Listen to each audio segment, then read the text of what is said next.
Good morning students, Shantiniketan medical চ্যালেঞ্জের তরফ থেকে সবাইকে জানাই অভিনন্দন। আজকে আমি আলোচনা করব ক্লাস 7-এর সেকেন্ড সাবমিটিভের জিওগ্রাফি কোশ্চেন্স এবং অ্যান্সার। সেটা হচ্ছে এশিয়া মহাদেশ। দেখো, আমাদের এশিয়া মহাদেশ জানতে গেলে প্রথমে জানতে হবে এশিয়া মহাদেশের ভূপ্রকৃতি কেমন, অর্থাৎ এশিয়া মহাদেশের ভূপ্রকৃতি কয় ভাগে ভাগ করা যায়। সেই জায়গায় জানতে গেলে আর একটা বিষয় জানতে হবে, পৃথিবীর ছাদ কাকে বলছে। এছাড়া পৃথিবীর ছাদ যেমন আমরা পামির মালভূমিকে বলি। এশিয়া মহাদেশে অবস্থিত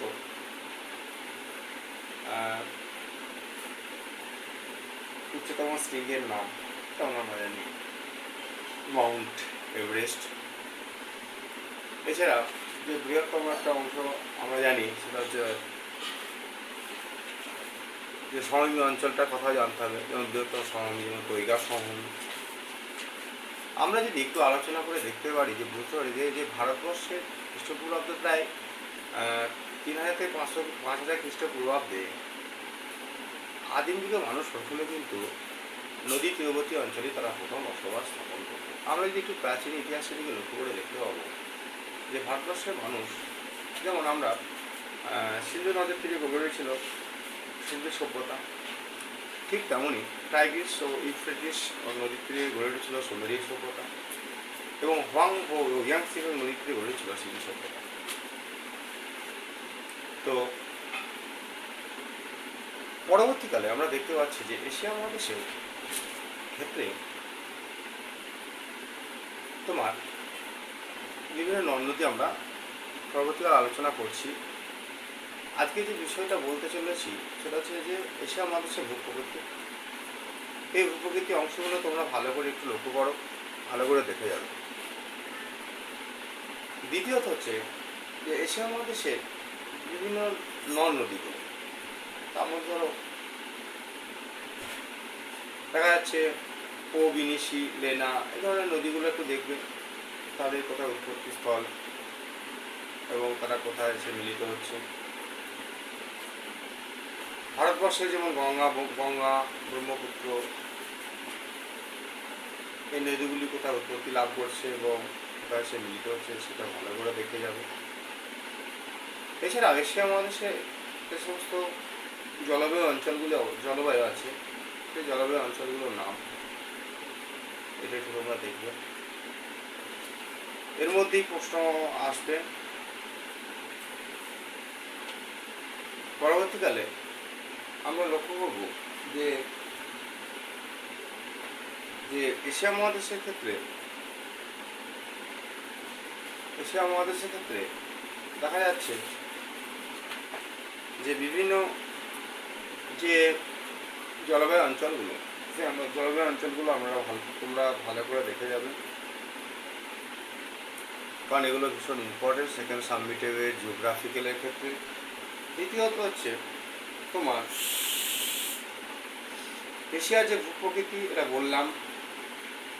এবার এশিয়া মহাদেশে যে দক্ষিণের প্রাচীন যে মালভূমিগুলো আছে, যেমন ধরো আরবের মালভূমি, দাক্ষিণাত্য মালভূমি ও ইন্দোচীন মালভূমি, এই মালভূমিগুলো একটু তোমরা ভালো করে দেখবে। দ্বিতীয়ত হচ্ছে উত্তরে বিশাল যে সমতল ভূমি যে অংশটা, এই সমতল ভূমির অংশটা কিন্তু খুব ইম্পর্টেন্ট। এই উত্তরে যে বিশাল সমতল ভূমির অংশ, তার মধ্যে তুরানের মালভূমি আছে, তারপরে তোমার সাইবেরিয়ার মালভূমি আছে ও পূর্বের উচ্চভূমি বা শিল সমভূমি কিন্তু আমরা এখানে দেখতে পাই।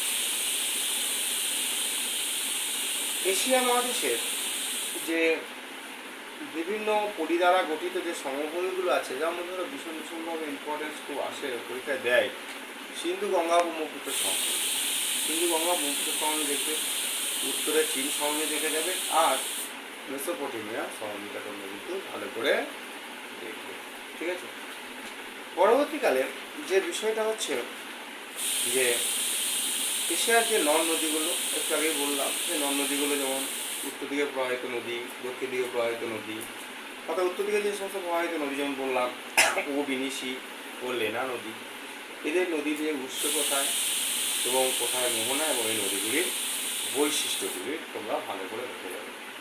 দক্ষিণের দিকে প্রবাহিত যে সমস্ত নদীগুলো আমি একটু আগেই বলেছি, যে গঙ্গা, ব্রহ্মপুত্র, সিন্ধু, ইরাবতী, ইউফ্রেটিস ও টাইগ্রিস নদী, এই নদীগুলোর কোথায় উৎপত্তিস্থল এবং কোথায় তাদের মোহনাস্থল। যেমন ধরো গঙ্গা নদীর, আমি এটা সাপোজ একটা এক্সাম্পল দিয়ে বলাই, গঙ্গা নদীর উৎপত্তিস্থলে যে গঙ্গোত্রী হবে বহুমুখী গুহা, এবং তার যে মোহনা বা কোথায় কি মিলিত হচ্ছে সেটা হচ্ছে তোমার বঙ্গোসাগরে সে মিলিত হচ্ছে। এই পার্টগুলো তোমরা একটু ভালো করে দেখে যাবে। এবং পূর্ব দিকে যে সমস্ত নদীগুলি প্রবাহিত সেগুলো হচ্ছে তোমার ধরো সিকিয়াং আছে, তারপরে ওয়াংহো ও আমুর নদী। আমুর নদীতে খুব ইম্পর্টেন্স। এই আমুর নদীটা হচ্ছে রাশিয়ার তোমার ইয়াবলনয় পর্বত থেকে কিন্তু এই আমুর নদীটি উৎপত্তি লাভ করেছে, ঠিক আছে। পরবর্তীকালে ওকস্টক সাগর বলা হয়, এই সাগরে গিয়ে কিন্তু এই আমুর নদীটা মিলিত হয়েছে। একটু ডিটেলসে ঢুকবে, তোমরা ঢোকার চেষ্টা করো, যেহেতু ক্লাস 7-এর জন্য তো আশা করবো এই ধরনের প্রশ্নগুলি পরীক্ষায় কিন্তু ভীষণভাবে দিয়ে থাকে, ঠিক আছে। এছাড়া আমি কয়েকটা কোশ্চেন তোমাদেরকে বলে দিচ্ছি, এটা ভালো করে লিখে নিতে পারো তোমরা। যেমন এশিয়া মহাদেশের কোন নদীকে স্বর্ণরেণু নদী বলা হয়? 2 নম্বর হচ্ছে এশিয়া পূর্ব দিকে প্রবাহিত দুটি নদীর নাম করো, যেটা চীন সাগরে পতিত হয়েছে। তারপরে এশিয়ার কোন নদীকে তোমার বীর নদী বলা হয়? এছাড়াও হচ্ছে এশিয়ার দীর্ঘতম নদী কোনটি? এই গেল নদীর চ্যাপ্টারের প্রধান সারাংশ এশিয়া মহাদেশে। এর পরবর্তীকালে আমরা যেটা আলোচনা করব সেটা হচ্ছে এশিয়া মহাদেশের জলবায়ু ও স্বাভাবিক ঋতু। সকলে ভালো থাকবে, আমি আবার পরবর্তীকালে ভিডিও ছাড়ব। তবে সকলকে বলি যে ভারতবর্ষে আমরা দেখেছি জাতপাত ধর্ম নিরপেক্ষ ভারতবর্ষ এই দেশ। আমাদের এই ডেমোক্রেসি হচ্ছে জাতি ধর্ম বর্ণ নির্বিশেষে সকলে আমরা এই অঞ্চলে এখানে বসবাস করি।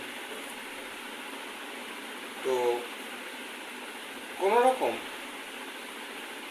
পশ্চিমবাংলা বা বাঙালিদের ক্ষেত্রে আমরা কিন্তু সকলেই সমান, হিন্দু, মুসলিম, জৈন, খ্রিস্টান ধর্মাবলম্বী প্রত্যেকেই যেটা আছে তারা আমরা সকলেই সমান।